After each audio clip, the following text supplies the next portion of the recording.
Welcome back sa Panahon TV mga kababayan. Sa puntong ito, kamustahin naman po natin ang mga pangunahing dam sa bansa.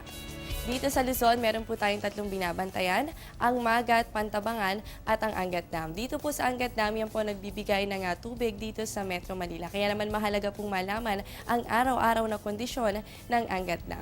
So para po sa ating Angat Dam update, noong September 22 po, alas 6 ng umaga, ay nasa 200.33 meters na ang level ng tubig dito. Pero kahapon po, alas 6 din ng umaga, ay bumaba po ito sa 199.72 meters. So within 24 hours po ay nagkaroon ng pagbaba sa level ng tubig ng 0.61 meters.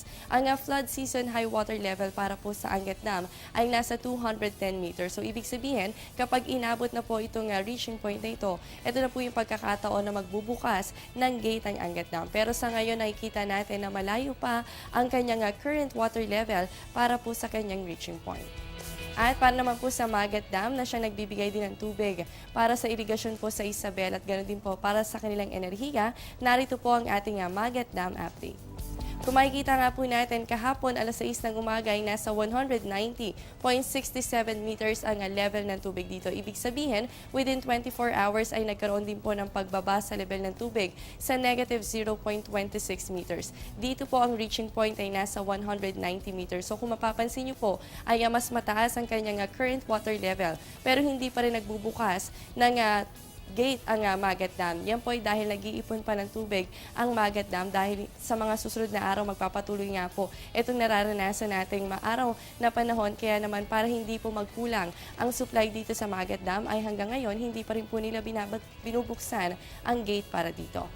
At para naman po sa Pantabangan Dam, ang Pantabangan Dam ay nagsusupply din po yan ng tubig para sa probinsya ng Nueva Ecija. So para po sa ating Pantabangan Dam update, makikita po natin kahapon alas 6 ng umaga ay nasa 195.77 meters. Ibig sabihin, tumaas po ang level ng tubig dito sa 0.45 meters. Dito po ang flood season high water level ay nasa 216 meters. So kung makikita natin, malayo pa naman siya para magbukas ng gate ang Pantabangan Dam. At bukod po dito sa 3 major dams na binabantayan natin, ay mahigpit din po natin binabantayan yung mga dam na nagbukas na ng gate, gaya po ng Ambuklaw Dam. So makikita po natin dito sa Ambuklaw Dam, kahapon po alas 6 ng umaga ay nasa 751.61 meters. So within 24 hours po ay nagbaba ang level ng tubig dito sa negative 0.01 meters.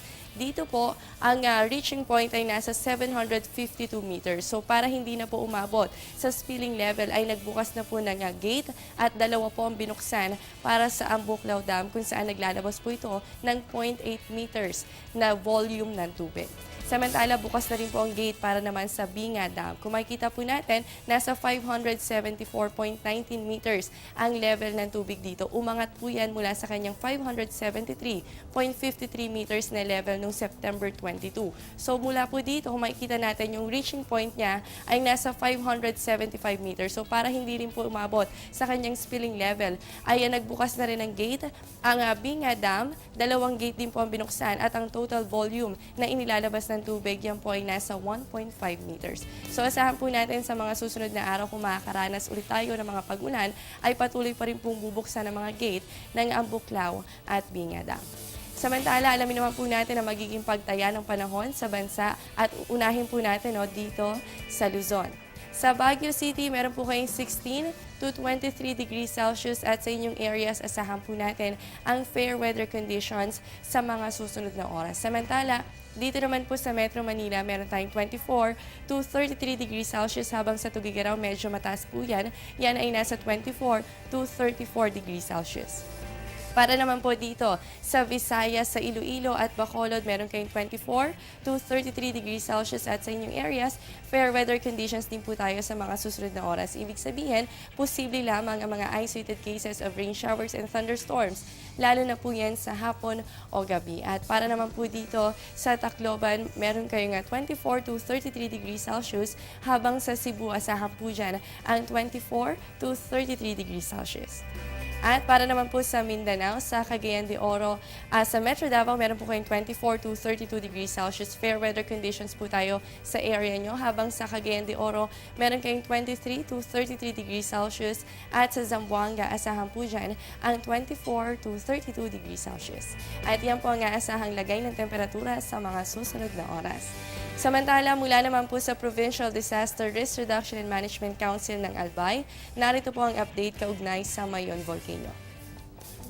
Within 24 hours po, naobserbahan pa rin dito ang 3 volcanic earthquakes. Ganon din po ang 18 rockfall events at ang moderate emission ng white stream plumes. Kaya naman nananatili pa rin sa critical level ang Mayon Volcano. Kaya po patuloy pa rin ang forced evacuation. Ganun din po ang pagkakaroon ng contingency plan para sa mga mag-aaral na maapektuhan at pinaghahanda na rin ang mga kababayan natin sa hilagang silangan ng Mayon Volcano ng mga basang damit o kaya naman mask para sa nakaambang ashfall. Marami na rin po sa mga kababayan natin ang nasa evacuation centers at ayon din sa PDRRMC Albay, ang pananahimik ng Mayon Volcano ay isa rin sa mga indikasyon na maaari na itong sumabog sa anumang oras.